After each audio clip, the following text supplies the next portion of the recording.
Good morning, everybody on YouTube. This is Rick Thomas from Obsolete Video Services. Today's video is going to be talking about the VR7500, which is a color black and white machine. This is a video response to quite a few emails about this machine, and actually I got some really good news. I wasn't really kind of expecting. Like you guys know, I get phone calls nonstop every day. I get emails nonstop. But this machine, for some reason, has stirred up a lot of interest. I really was quite surprised by it. Especially like people, for instance, like the people in the clubhouse who collect videotapes of television movie horror hosts. Well, I just happen to have a call. I don't know if this is the clubhouse or whoever these people might be. I had a guy who dropped me a phone call about some rare St. Louis horror host footage, okay, that was some television station of a horror host in St. Louis from the late 60s. He wasn't too sure if I'd be able to recover the footage. I don't know much about what this is. He doesn't really know. He told me that it was on one of these tapes done on this machine. Or actually, he's got two tapes. He says it's a horror host from St. Louis from the late 60s. Maybe you guys can help me out. I'm not quite too sure who this might be. It was done in, he says it was right at the end of the late 60s going into early 1970. He says it was done on these tapes, which were done on the VR7500 or several other models at that time. He says he would like me to do these tapes when I'm done with my machine. He wants to get these tapes restored. He's got two of these. He says he's not associated with anybody who collects horror host footage, stuff like that. He got these from a TV station years ago. He's an older gentleman. He has them in his basement. He saw my YouTube videos, and he was wondering if I could transfer these tapes for him once I get this machine up and running. I don't think anybody even knows who this guy is. He's an older gentleman. He says he's got two tapes like this, horror host footage from St. Louis from the late 60s, early 1970s. He says he knows it's this machine because he's got this tape and the boxes are marked, but the tapes ain't marked. But he does know it's a horror host from the St. Louis area from 67 through 1970. I did send the guy an email. Hopefully he'll respond back to me. And of course, here at Obsolete Video Services, since that's our favorite transfers to do, he's going to send us his tapes and we're going to convert those tapes for him. Meanwhile, we're busy working on getting this machine restored. As you guys know, this is a very amazing video format for this period of time. It's 1-inch broadcast type of recording. It's a high quality video scan. So the quality of the video, if the machines are restored, is going to look amazing. If they recorded these tapes back when the machines were relatively new and they were done right, the recovery is going to be done right. And they're going to look really amazing. But anyways, I'm getting really excited because any horror host footage, most likely from the late 60s, late 67 on to 1970, real early time, will be done on tapes like this or EIAJ reel-to-reel. But this is a prevalent one that television stations used to dump their quad 2-inch tape transfers that they wanted to save.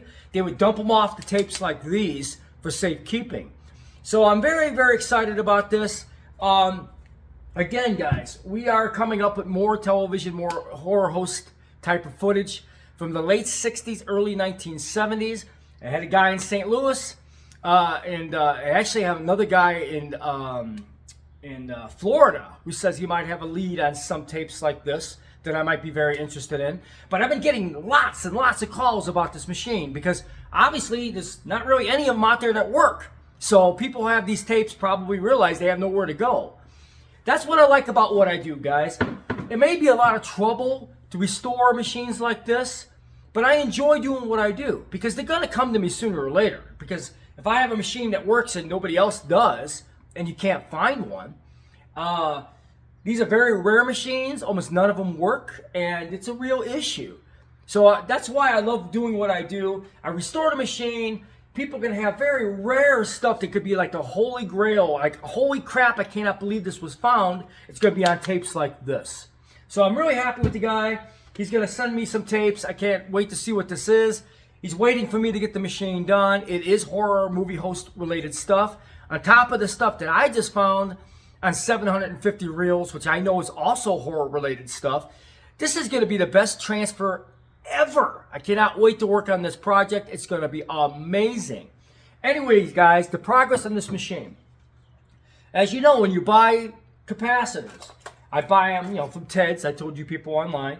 I always try to go, people are asking me what type of quality capacitors to buy. I like going with the Panasonic Gold Series if I can. These are really the best capacitors to buy. The noise level is like virtually non-existent on these.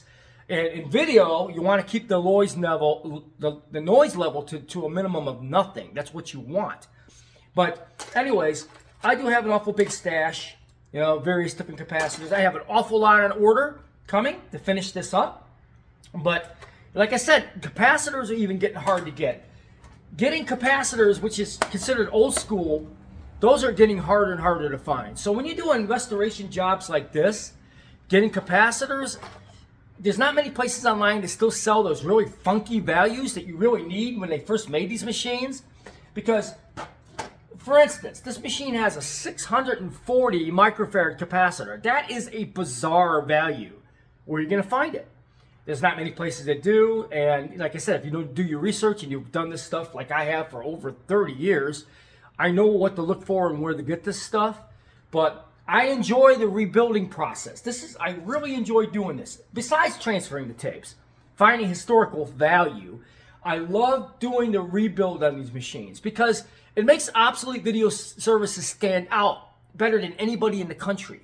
Nobody can do what I can do. This is why I do this kind of stuff.